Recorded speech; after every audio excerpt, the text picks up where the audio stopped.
दुनिया इस वक्त एक दिलचस्प मोड़ पर खड़ी है और हम अपनी आंखों से तारीख को बनते हुए देख रहे हैं।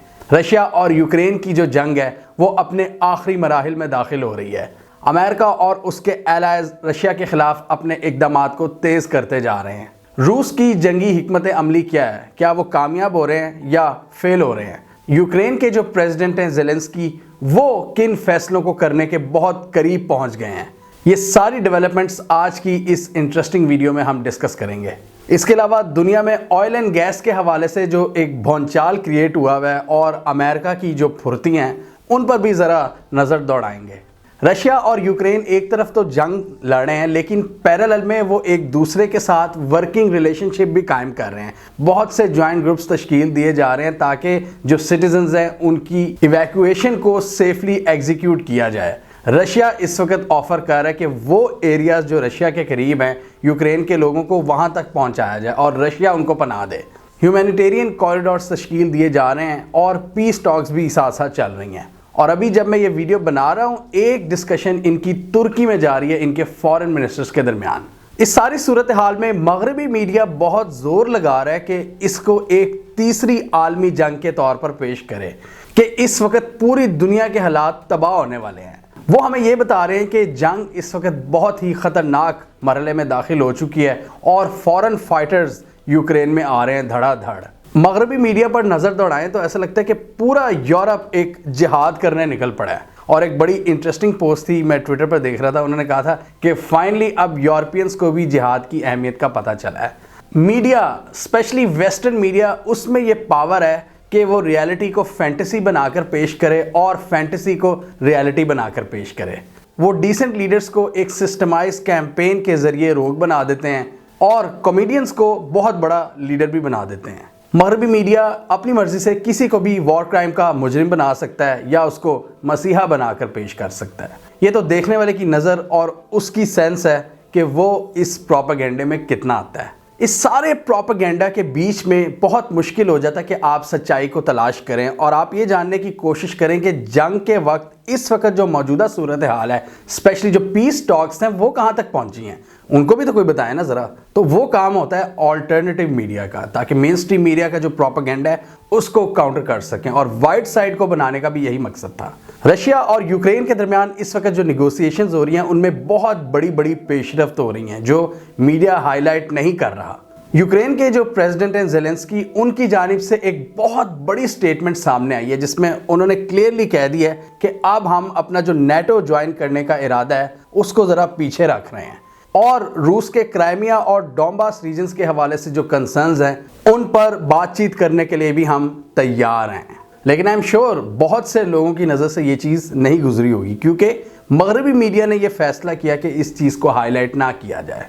अब ज़रा क्विकली समझ लें कि रशिया क्या चाहता है। हमने इस वीडियो में एक्सप्लेन किया था कि रशिया नेटो की जो ईस्टवर्ड एक्सपेंशन है, मतलब जो रूस के बहुत करीब तक वो पहुंच रहे थे, रशिया उससे डिस्टर्ब था। रशिया नहीं चाहता था कि यूक्रेन में नेटो की जो मिलिट्री इक्विपमेंट है, मिलिट्री इंस्टॉलेशंस हैं, वो डिप्लॉय हो जाएं और नेटो के मिसाइल्स रशियन शहरों को 5 मिनट में निशाना बना सकें। ये रूस के लिए एक नेशनल सिक्योरिटी थ्रेट था जिसको रूस ने बहुत पहले से वार्न किया हुआ था कि ये रेड लाइन है। रूस क्या चाहता है? रिटन गारंटीज यूक्रेन से, रिटन वो लीगल एग्रीमेंट चाहता है, एक बाइंडिंग चाहता है कि आप नेटो ज्वाइन नहीं करेंगे। और इस वक्त जो सिचुएशन है वो ये कह रहे हैं पूरी यूक्रेनियन फोर्सेस को कि आप हथियार डाल दें और हमसे मुआहदा करें। और साथ जो दो इंटरेस्टिंग उनके मुतालबात हैं कि जो क्राइमिया का रीजन उन्होंने एनेक्स किया था, रूस ये डिमांड कर रहा है कि यूक्रेन उसको रूस का इलाका तस्वुर करे और जो ईस्टर्न साइड है यूक्रेन की, जो डोंबास का रीजन है, जो जिनको रूस ने जंग से पहले इंडिपेंडेंट इलाके तस्लीम किया था, रूस ये चाहता है कि यूक्रेन भी इनको इंडिपेंडेंट इलाके तस्लीम कर ले। ये 3-4 इनके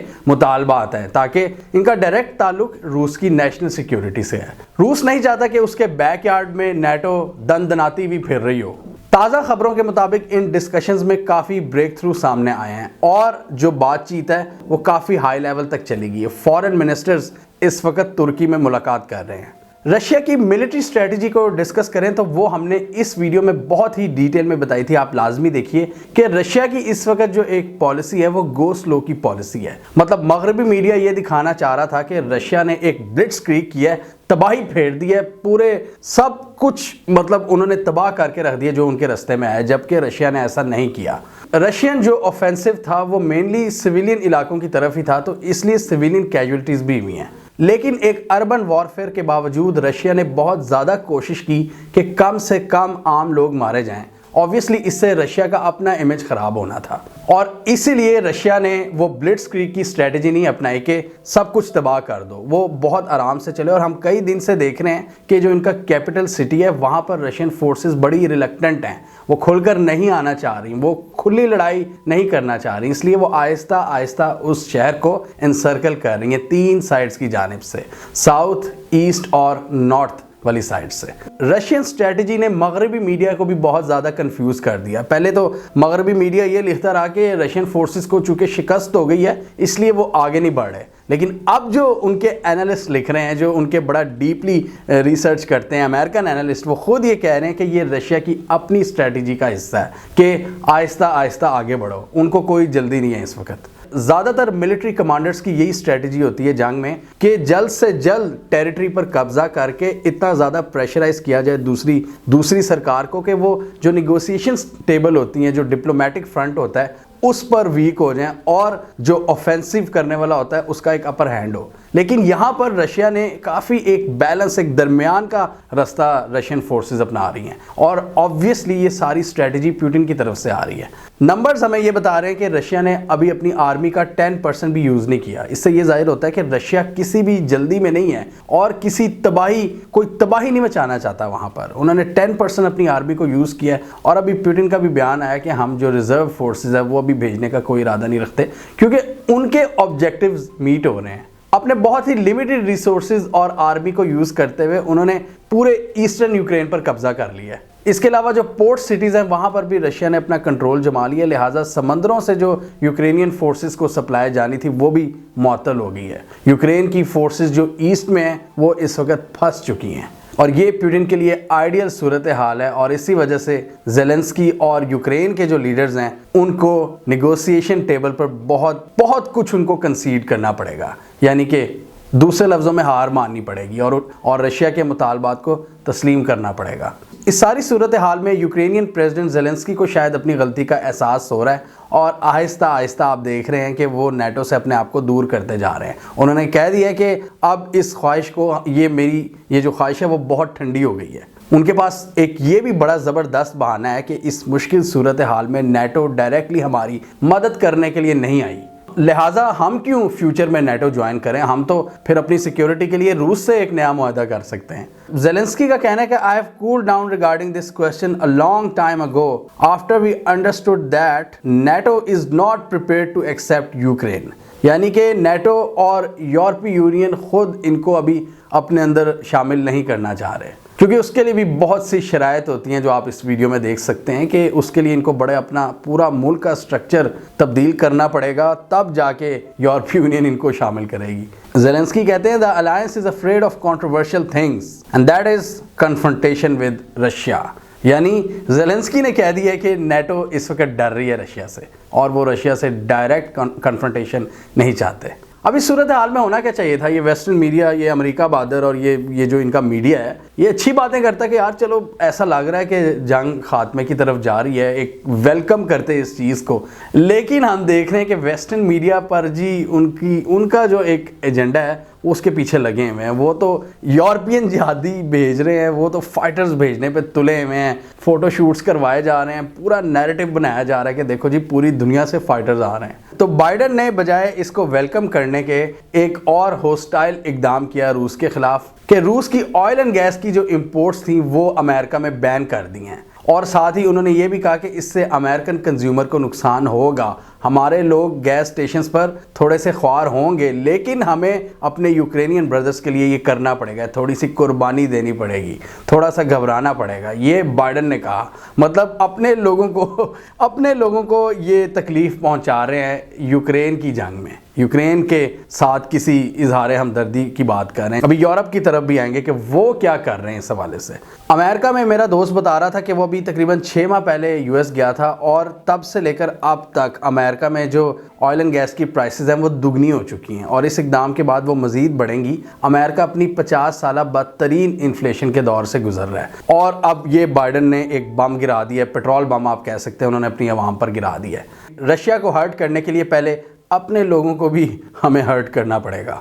अब यूरोप क्या इस हवाले से कर रहा है, क्या वो भी बैन कर रहा है? अमेरिका ने तो फुल कोशिश की कि पूरा यूरोप रशिया से ऑयल एंड गैस लेना बंद कर दे। मतलब यार ये क्यों करेगा यूरोप? यूरोप एक ठंडी जगह है जहाँ पे उनको मतलब सबसे ज़्यादा ज़रूरत है एनर्जी की, एक ठंडी जगह जहाँ पर ऑब्वियसली एनर्जी की ज़रूरियात पूरी करने के लिए रशियन ऑयल एंड गैस पर उनकी डिपेंडेंस बहुत ज़रूरी है। 50% से ज़ायद उनकी ऑयल एंड गैस की ज़रूरियात रूस पूरी करता है और अमेरिका कह रहा है कि आप उस पर बैन कर दें उनकी इंपोर्ट्स को। यूरोप ये नहीं कर सकता सिंपली, इसलिए यूरोप रेजिस्टेंस दिखा रहा है। वो क्या ठंड में ठिठर ठिठर कर मर जाएं अमेरिका के कहने पर? और अगर उन्होंने रूस की ऑयल एंड गैस को बैन कर दिया तो ये हमने पहले भी डिस्कस किया हुआ है कि यूरोप में एनर्जी की प्राइसेस 10 से मल्टीप्लाई हो जाएंगी। जो अभी रेट्स हैं उनको आप 10 से मल्टीप्लाई कर लें, वो होगी प्राइस। क्या उसके लिए वो तैयार हैं? इस वक्त दुनिया एक पोस्ट कोविड रिकवरी के दौर से गुजर रही है जिसमें पहले सप्लाई चेन का एक बहुत बड़ा क्राइसिस था जिसको हमने इस वीडियो में डिस्कस किया था। तो अभी दुनिया उसके झटके अभी पूरी तरह मतलब सह नहीं सकी थी, तो ये एक इतना बड़ा धचका आ गया कि जो पेट्रोलियम जो ऑयल एंड गैस की प्राइसेस हैं वो $100 फी बैरल से ऊपर चली गई हैं। अभी रात को खबर आई थी कि थोड़ी सी उनमें कमी आई है।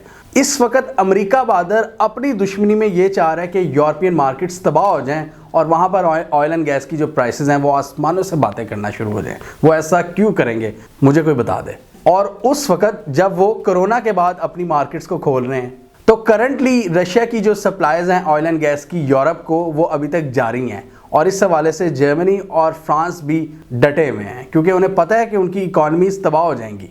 वो ऑलरेडी अपनी तारीख के बदतरीन फाइनेंशियल क्राइसिस से गुजर रहे हैं और वो इतना बड़ा झटका बर्दाश्त नहीं कर सकते। अब बताएं ना मुझे ज़रा, अमेरिका सारे ये ऑयल प्रोड्यूसिंग कंट्री से मतलब दुश्मनी लगा लेता है तो फिर क्या किया जाए? मतलब अमेरिका तो मैनेज कर सकता है लेकिन बाकी दुनिया क्या करेगी?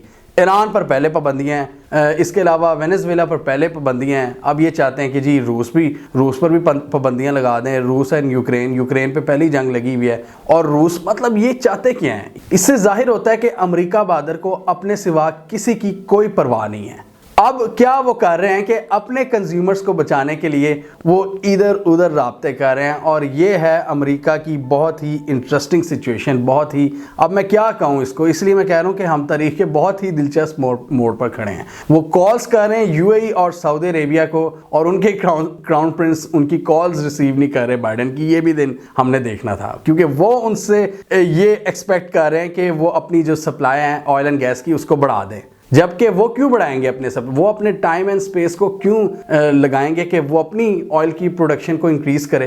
ये जो बढ़ती हुई ऑयल एंड गैस की प्राइसेस हैं ये सब ऑयल प्रोड्यूसिंग कंट्रीज के लिए एक बहुत बड़ा तोहफा है, बशमूल रशिया को भी इससे फ़ायदा हो रहा है। ये जो ज़्यादा ऊपर जा रही हैं ऑयल की प्राइसेस, इससे इन सब कंट्रीज़ को फ़ायदा हो रहा है जो ज़्यादा ऑयल प्रोड्यूस कर रही हैं। रशिया भी इस सूरत हाल को एंजॉय कर रहा है। यूएई और सऊदी अरेबिया भी नहीं चाहेगा कि फ़ौरन अभी हम सप्लाई को ज़्यादा करें और प्राइसेस नीचे आ जाएं। वो क्यों ऐसा करेंगे? दूसरा, बाइडन पर उनको ये भी गुस्सा है कि वो ईरान न्यूक्लियर डील को फाइनलाइज करने के करीब क्यों पहुंच चुके हैं। और इस वीडियो में डिस्कस हमने किया था कि ईरान से भी अब क्यों दोस्ती की बात हो रही है कि क्योंकि अब इनकी नज़रें ईरान की ऑयल एंड गैस पर हैं कि जी ईरान अब थोड़ी सी सप्लाई बहाल करेगा और पूरी दुनिया में इस क्राइसिस को हम बैलेंस आउट करेंगे। ये कर रहे हैं अमेरिका बहादुर। दूसरी तरफ वेनेजुएला के प्रेसिडेंट जिसके सर की कीमत लगाई थी एक वक्त में CIA ने, अब अमेरिका बहादुर उनसे भी मतलब रिक्वेस्ट कर रहा है कि यार आप थोड़ी सी ज़रा आप अपनी सप्लाई ज़्यादा कर दो। तो वो ममालिक जो अमेरिका की नज़र में सबसे बड़े रोग कंट्रीज़ थे, गंदे लोग थे, ये ईरान हो गया, ये वेनेजुएला हो गया, अब इनसे रिक्वेस्टें की जा रही हैं। बाइडन साहब ने मतलब डेमोक्रेसी के चक्कर में मोहम्मद बिन सलमान को उनका बॉयकॉट किया हुआ था और अब उनको कॉल्स कर रहे हैं। अब मोहम्मद बिन सलमान भी कह रहे हैं कि भाई हम क्यों उठाएं आपकी कॉल। ये हमने इस वीडियो में डिस्कस किया था। मोहम्मद बिन सलमान ने कहा कि ठीक है, अगर उनको मेरी परवाह नहीं है तो मुझे भी उसकी कोई परवाह नहीं है। मोहम्मद बिन सलमान भी अब सीधे हो गए इनके साथ। ये मतलब आप कह सकते हैं ये एक क्लासिक डिजास्टर है अमेरिकन फॉरेन पॉलिसी का। एक्सपर्ट्स के मुताबिक अब इनके जो स्ट्रेटेजिक थिंकर्स होते थे, कभी जो डेप्थ थी जिनकी थिंकिंग में, अब वो उसमें कमी नज़र आ रही है। एक मगरूर रवैया है जिसकी वजह से अमेरिका को इतने ज़्यादा स्ट्रेटेजिक सेटबैक्स मिल रहे हैं। एक साल के कलील अरसे में ये दूसरा बड़ा स्ट्रेटेजिक सेटबैक है अमेरिका बादर को बाइडन के अंडर, एक अफगानिस्तान में और दूसरा ये यूरोप में। बहुत बड़ा फेलियर जहाँ पर इनके अपने एलाइज इनकी बात नहीं सुन रहे और रशिया मिलिटरीली अपने ऑब्जेक्टिव्स को हासिल कर रहा है। अमेरिका क्या कर रहा है, सिर्फ जी सैंक्शंस लगा रहा है। और आप जितना ये देख रहे हैं, ये जितनी कंपनीज ये बड़ा डरा के कहते हैं ना कि फलानी कंपनी चली गई है रशिया से, ये सारी अमेरिकन कंपनीज बॉयकॉट कर रही हैं रशिया का, और ऑब्वियसली अमेरिकी हुकूमत के दबाव पर। ये हमने क्लियरली देख लिया कि अमेरिका के यूरोप में एलाइज, अमेरिका के मिडल ईस्ट में एलाइज और अमेरिका के हमारे रीजन में यानी एशिया में एलाइज, सब ने इनको डिच करा दिए। सब इस मौके को देख रहे हैं, अमेरिका की जो वीकनेस है उस पर ये बड़ी गहरी नज़र रखे हुए हैं और सब मिलकर अमेरिका की जितनी भी होस्टाइल डिमांड्स हैं उनको पूरा नहीं कर रहे। ये वो टाइम है कि इस वक्त हर मुल्क अपने मफादात की बात करे और अपने मफादात पे डट जाए। पहले तो ये प्रेशर आते थे और ये सारे कंट्रीज़ इसको मतलब इस दबाव के ज़ेर असर भी आ जाते थे। मेरे हिसाब से ये एक तारीख़ी मोड़ है, एक तारीख़ी लम्हा है जिसमें हम अपने इंटरेस्ट के हिसाब से फ़ैसले करें। पाकिस्तान ने भी 2 फैसले किए हैं अभी 1 साल में। एक एब्सोल्युटली नॉट, जिसमें हमने बेसिस देने से इनकार कर दिया, और दूसरा हमने ये वेस्ट के प्रेशर को रिजेक्ट कर दिया। वो लोग पाकिस्तान में जो मगरबी पिट्ठू बने हुए हैं, जो इस बात से बड़े डिस्टर्ब हैं कि जी हमने अमेरिका को और ये वेस्टर्न पावर्स को क्लियरली क्यों नो कहा है हमने, उनको ये बात समझनी चाहिए कि वो इस वक्त खुद मुश्किलात का शिकार है। वो इस वक्त इस पोजीशन में नहीं है कि वो आपको प्रेशराइज कर सकें एक लेवल से ज़्यादा। ज़रा आसपास रीजन में नज़र दौड़ाए ना कि क्या कुछ हो रहा है, कैसे लोग अमेरिका के आगे खड़े हो गए। इसलिए यही टाइम है, ये टाइम है कि अमेरिका की जो बूट लिकिंग है उसको छोड़ दिया जाए। अमेरिका से अच्छे ताल्लुकात कायम करें, लेकिन एक इज्जत और बराबरी की बेस पर। जितना हमने अपनी सालमियत को बेचना था बहुत बेच लिया, अब ज़रा अपनी भी बात कर लें, ज़रा पाकिस्तान का भी नारा लगा लें। लेकिन अमेरिकन पिट्ठू जो इस वक्त अमरीकी मफादात का तहफ़्फ़ुज़ करना चाहते हैं, यहाँ मेरा उनके लिए पैगाम है कि अमेरिका भी ओल्ड टैक्टिक्स लगा रहा है और फेल हो रहा है, और आप लोग भी ओल्ड टैक्टिक्स लगा रहे हैं और फेल हो रहे हैं। आप समझ रहे हैं कि इसके थ्रू आप अपने ऑब्जेक्टिव्स हासिल कर लेंगे, लेकिन ये पुरानी टैक्टिक्स अब नए दौर में नहीं चलने वाली। इसको आप अमरीकी डाउनफॉल नहीं कहेंगे तो क्या कहेंगे। और इस वक्त हमारे मुल्कों में हमारे लोग जो अमरीकी पिट्ठू बने हुए हैं और उनकी जंग लड़ना चाह रहे हैं, वो तारीख़ की गलत साइड पर खड़े हैं और तारीख़ उनको कभी नहीं माफ़ करेगी। ये आप बेशक लिख लें। बड़े बड़े एक्सपर्ट्स के मुताबिक अमेरिका की जो कैपेसिटी है दूसरे मुल्कों को प्रेशराइज करने की, अब वो बहुत हद तक डिक्लाइन हो चुकी है। और ये आइडियल मौका है, मैं बार बार कह रहा हूँ कि अपने मफादात का तहफ़्फ़ुज़ किया जाए, किसी के ख़िलाफ़ ना हुआ जाए, लेकिन अपने मफादात पर आप डट जाएँ। आप मुल्क का भी फ़ायदा करेंगे और तारीख़ भी आपको याद रखेगी। हमें कमेंट सेक्शन में बताइए, आपके ख्याल में आप इस सारी सूरत हाल को कैसे देखते हैं। क्या आपके ख्याल में अमेरिका के पास आज वो पावर है कि वो हमारे जैसे कंट्रीज़ को दबाव में डाल सकते हैं? और जैसे मैंने कहा कि ये वो वक्त है कि अपने मफादात का तहफ़्फ़ुज़ किया जाए। ये बात ठीक है या नहीं? कमेंट कीजिए। इसके अलावा हमारा यूट्यूब चैनल सब्सक्राइब करना, साथ ही वो बेल आइकॉन भी दबा लें ताकि वो स्टोरीज़ दुनिया भर से पाकिस्तान से जिनकी मेन स्ट्रीम मीडिया पर प्रॉपर कवरेज नहीं होती, हमारे प्लेटफॉर्म के थ्रू आप तक टाइम पर पहुंच जाएं।